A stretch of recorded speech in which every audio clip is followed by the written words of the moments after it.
We turn now to the subject of preventing atrocities. There's no end in sight to the devastation caused by Isil. The cultural heritage of a civilization dating back thousands of years is literally being torn apart. Isil released a music video, of all things, celebrating its vandalism at a museum in Mosul.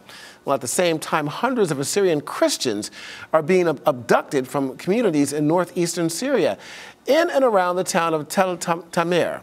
Their fate is unknown right now. Despite its savagery, Isil is attracting fighters from around the world. It's been estimated as many as 1,000 a month join the terror group. And it's not just men.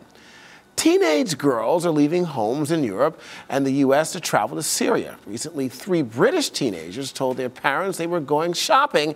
Instead, they flew to Turkey and were then apparently smuggled into Syria.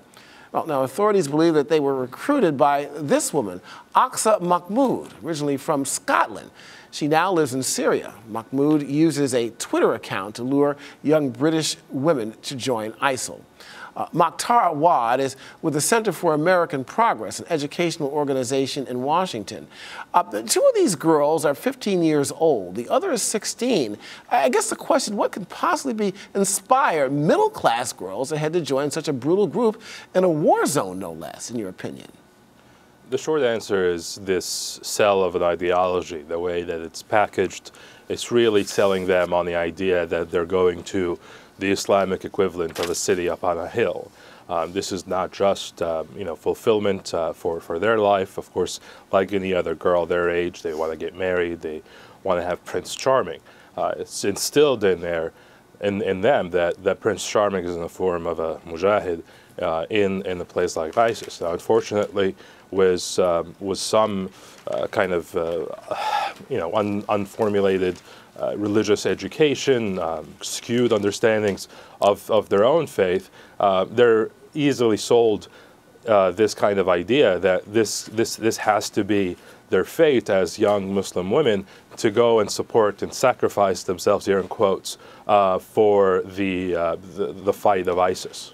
You know, Mr. Awad here, I've always likened things like this in terms of we live in a cause and effect universe. But I'm scratching my head here because according to her parents, Mahmoud became Isil's recruiter. She was very much an ordinary teen. She liked listening to the band Coldplay, read Harry Potter, and was an A student. There's a disconnect here. There must be something deeper that we're missing for these people to want to go over, for a recruiter, number one, to recruit women into ISIL, and for these young women to fall into this. I just don't seem to understand. There's got to be something we're missing here. You know, the honest answer is, obviously, I think there are multiple different factors at play, and for every individual, it is perhaps different. However, the one almost standard constant that we do see is really the propaganda that ISIS puts out. And that is something that we can understand, and we can try to build at least some form of understanding of at least one factor that helps in play in this. And that it's not just that they're selling them on the religion, but it's really this fantasy. So you say it's Harry Potter that she reads, right? Here you have people who are able to tell her that she can have almost an equivalent kind of fantasy-like living, where the stories that she read or either was told about what happened in the 7th century can be relived. And so for me, a young woman like that who is interested in fantasy and is interested in things like that, if somebody who is older, much older, is constantly in contact with her online, maybe that young girl doesn't have a good relationship with people around her. But Mr. Awad, I've got to ask you this question. They see, obviously, the beheadings on TV.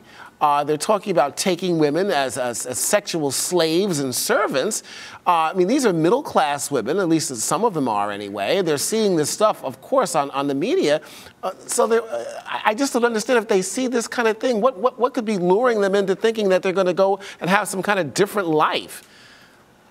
Again, as I said, there could be a multitude of factors. With these girls specifically, the case really gets me into further exploration of this idea of just how much of an effect a well-packaged kind of ideology, a well-packaged sell on having Fantasyland, I think that makes them ignore, or at least that makes them also process. Because again, this is something that lingers on lunacy, makes them believe that this is perfectly fine, and that's the power of having. First of all, these are adult figures to these young girls or any other young women, but having people of pseudo-religious authority speaking a language that they understand and telling them quite literally that they can move to a place where they can live out their wildest fantasies of being women who matter. And they use examples, and this is something that we've seen an organization in the UK translated a document that ISIS, or part of ISIS uses to recruit, and it sells them on the idea of early Muslim women in Islam who've sacrificed themselves. Right. There's all these fable stories. Well, so, let me ask you a question here. Let's talk about this fantasy life as I guess they're setting up on these social networks here. Can you tell us what life is actually like for a young woman, a teenage woman, living in ISIL? It is, just terribly awful. I mean, the understanding that these people have is that the wife is first and foremost a different kind of soldier, a soldier who sacrifices her body, sacrifices herself if need be, all at the pleasure of her husband and all at the pleasure of what the Islamic State wants. And so here we're talking about most likely and potentially, and there's been stories obviously of this, rape. We're talking about being forced to do things against their will, not necessarily of a sexual matter. But again, unfortunately, some of these people well, obviously, have right now, themselves. they're not going to find the glass slipper over there. Moktar Awad, we've run out of time. Thank you so much, sir. Thank you. All right.